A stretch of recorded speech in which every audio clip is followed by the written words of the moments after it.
Le journal Théo Gréva. Bonjour Théo. Bonjour Alexandre, bonjour à tous. Sébastien Lecornu peut-il désamorcer la crise agricole ? Une chose est sûre, le Premier ministre reprend la main sur le dossier. 2 réunions de crise hier à Matignon, à l'issue desquelles plusieurs annonces, un fonds de soutien de 10 millions d'euros pour soutenir la filière, mais surtout la vaccination généralisée dans le sud-ouest.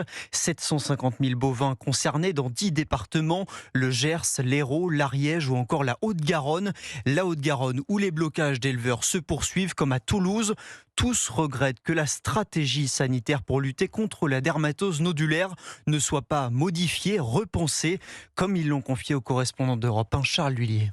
Sur ce barrage à l'entrée de la ville, peu d'éleveurs ont suivi ces annonces. Jérémy fait partie des rares à être au courant, mais ne décolèrera pas tant que Paris ne fera pas machine arrière sur la politique d'abattage.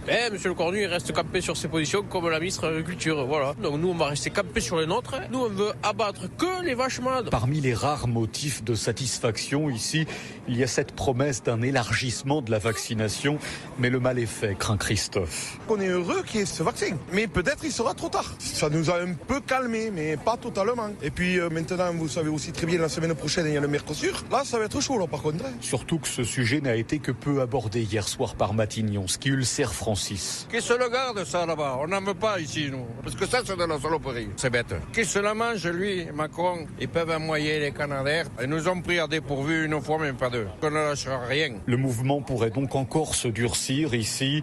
En plus des quelques axes autoroutiers bloqués, d'autres voies ferrées à une semaine de Noël pourraient être neutralisées. Toulouse, Charles Lhuillier.